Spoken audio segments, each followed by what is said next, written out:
Ito po ang ating weather update ngayong Lunes, October 6, 2025. Dahil sa patuloy na paghina ng hanging habagat, ay inaasahan natin na sa mga susunod na oras at araw ay magte-terminate na tayo. Ibig sabihin, ay magre-release na tayo ng statement ng pagtatapos ng hanging habagat. Ibig sabihin ay hindi na makakaapekto sa anumang parte ng ating bansa yung hanging habagat. At after nun, ay mapupunta na tayo dun sa transition. Yung sa transition naman, titignan natin yung mga criteria na meron tayo sa Pag-asa para masabi natin kung malapit na ba o mag-o-onset na ba yung hanging amihan. Ibig sabihin, magta-transition tayo from habagat to transition, eventually amihan. Yung amihan, ito yung hangin na may mababang temperatura na galing sa northeastern part ng ating bansa.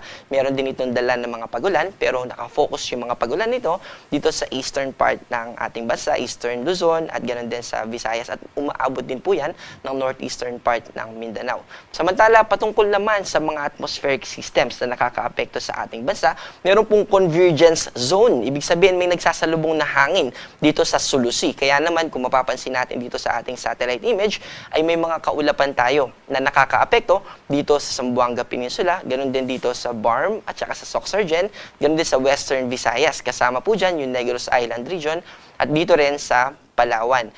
At bukod po dito sa convergence zone na ito, ay meron na rin tayong nakikita na northeasterly winds o yung hangin na galing dito sa hilagang silangan ng ating bansa, at magdadala rin naman yan ng kaulapan lalo na simula bukas dito sa probinsya ng Aurora at Quezon. Ibig sabihin ay makakaranas tayo ng mga light rains na associated dun sa hangin na binanggit natin kanina. Samantala, yung isa pang binabanggit natin noong mga nakaraang araw na bagyo, ito po ay si Typhoon Halong. So, mas lumakas pa siya from severe tropical storm. Ngayon ay nasa typhoon category na siya.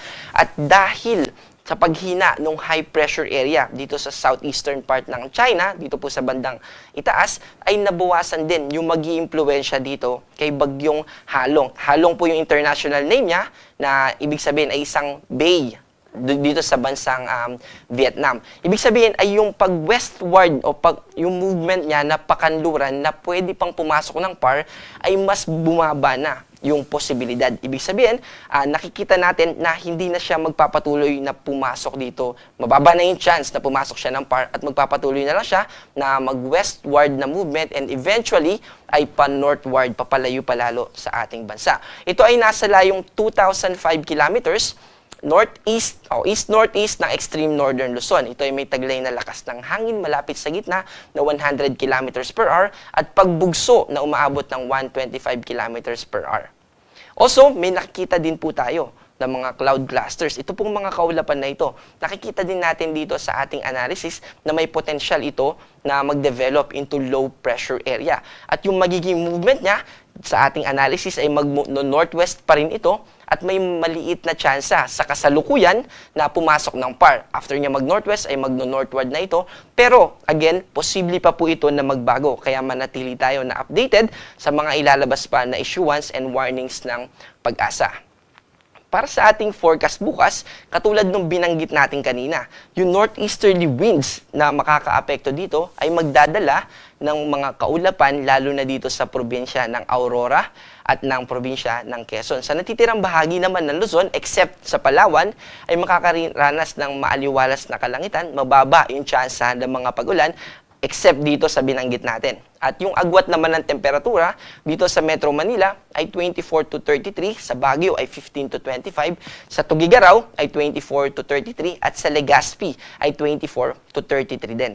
Dito sa Palawan, ganoon din sa Visayas at sa Mindanao, dahil dun sa binanggit natin kanina na salubungan ng hangin. So convergence zone po ito dito sa Sulusi, kaya nananatili na bukas ay magiging maulap pa rin at mataas yung tsansa ng mga pagulan dito sa Palawan, sa Western Visayas, kasama din po dito yung Negros Island region, at ganoon din dito sa Cebu. So yung mga kababayan natin dito sa Cebu na nasa recovery operations, ay posible na makaranas tayo ng mga pag-ulan, pero hindi naman po natin ito nakikita na magdudulot ng mga malawakang pagbaha. So magiging ulap lang po, at yung mga kalat-kalat na pag-ulan ay mananatili na posible. Ganoon din po dito sa western part ng Mindanao, kasama yung northern Mindanao, yung Barm at Sorsogon. Ang agwat ng temperatura dito sa Cebu ay 26 to Dito naman sa Iloilo ay 24 to 31. At sa Davao naman ay 24 to 32. Sa kasalukuyan ay wala rin tayong nakataas na gale warning. Pero gusto nating pag-ingatin yung ating mga kababayan, lalo na kung maliit na sasakyang pandagat yung ating gagamitin. Kapag tayo pumalaot, posible pa rin na umabot ng 1.8 meters yung ating mga pag-alon na pwedeng ma-encounter. Lalo na kapag may mga thunderstorm offshore o yung mga thunderstorm na nararanasan natin kapag nasa karagatan tayo. Kaya mag-ingat po, lalo na kapag maliit na sasakyang pandagat yung ating gagamitin. Para sa ating forecast, dito sa mga piling syudad sa ating bansa, ito po yung 3-day forecast simula Wednesday hanggang Friday. Dito sa Metro Manila, sa Baguio at sa Legazpi ay mananatiling maaliwalas na kalangitan ang ating mararanasan. Mababa yung tsansa ng mga pagulan, pero nandun pa rin yung tsansa ng mga localized thunderstorm.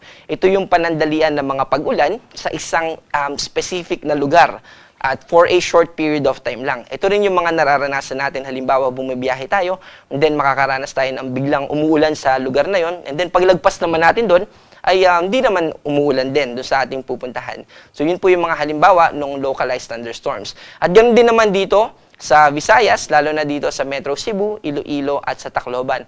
Pero dito sa Mindanao, dahil doon sa convergence zone na binanggit natin kanina, ay mananatiling maulap hanggang sa Wednesday dito sa Zamboanga City. Pero sa natitirang bahagi ng Mindanao ay nakikita natin na magiging maaliwalas ang ating kalangitan at ang magpapaulan lamang sa atin ay yung mga tinatawag natin na mga thunderstorms.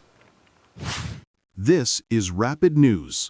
Stay informed, stay connected. Subscribe for more updates.